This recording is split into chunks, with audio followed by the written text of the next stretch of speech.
Last year I drove over 10,000 kilometers on the bike. That's roughly the distance between Europe and Asia. But what did it actually do to my body? I guess we'll never know.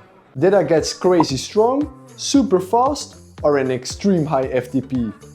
Yeah, boy. This journey started exactly 1 year ago. This is the first time I'm gonna cycle on the...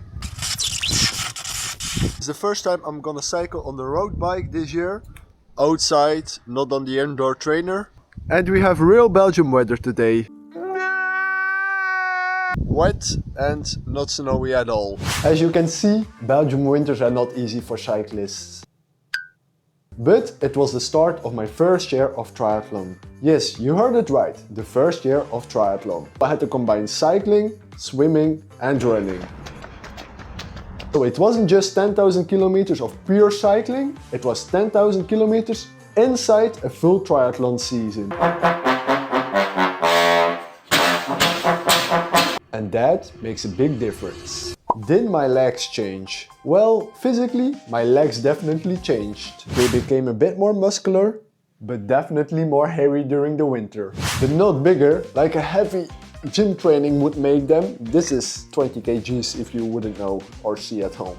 The real change? Endurance, not only on the bike, but also for running. I went from barely breaking 40 minutes in a 10k run, almost hitting 37 minutes in a 10k run. So cycling doesn't make your legs necessarily bigger, they make them more efficient. Just cool into the mouth. Nice. Did my weight change during those 10,000 kilometers? My weight definitely changed during the season. I started the season with a weight of 76 kilograms. During peak season, it went to 79 kilograms. And I found out that there's something called healthy fats. And now I'm back to 76 kilograms again. Weird. Maybe my body just loses weight during the winter. Listen carefully, something important here. I noticed riding the bike doesn't necessarily make you lighter. Your body adapts to the training load. When I was younger, I focused more on running. Cycling was a new training load, my body needed to learn how to handle it. So it definitely changed to a more cycling body. At over 50 kilometers an hour, he still had around 20 seconds at the Flamme Rouge. I know you have been waiting for the next part. Let's talk about FTP. Woo! Yeah, baby! That's what I've been waiting for. That's what it's all about. Right now I have a FTP of 278 watts. How is this? Zone 2 for Pogacar.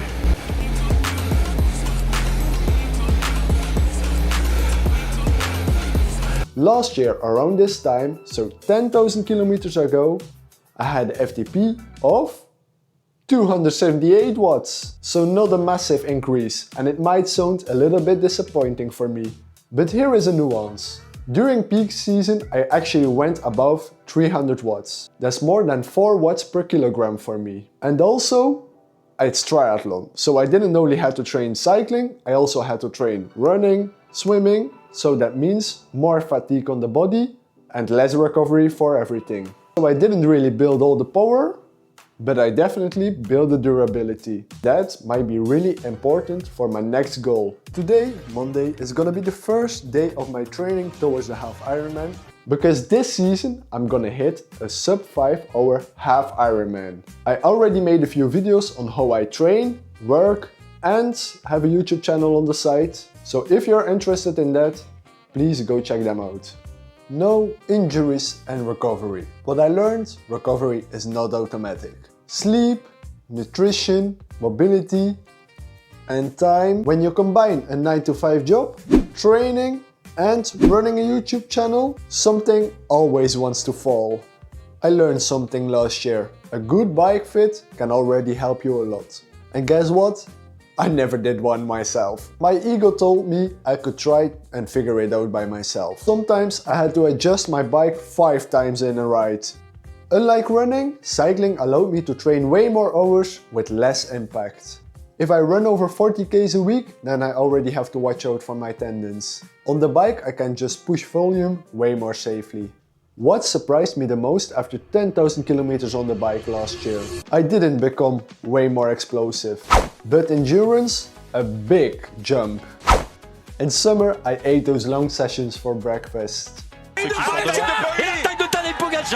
Riding for less than 2 hours felt like a really short ride.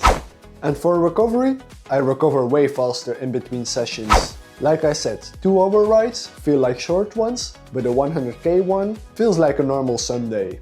And I think that might even be the biggest shift last year. The biggest change wasn't physical, but it was how normal the long rides became. Now, was it worth it to drive 10,000 hours on a bike? That's around 400 hours in 1 year? Oh, hell no! It brought me closer to my goals, not only in cycling, but also in running. And would I do it this year again? Yes, but probably a little different. Cycling is very performance-based. And I live in Belgium, people pass you like they are on their recovery ride when you are doing an interval session. It was fun. And tomorrow we go full again, huh? If you like this video, please don't forget to subscribe down below, give this one a thumbs up, and I will see you in the next video. Bye!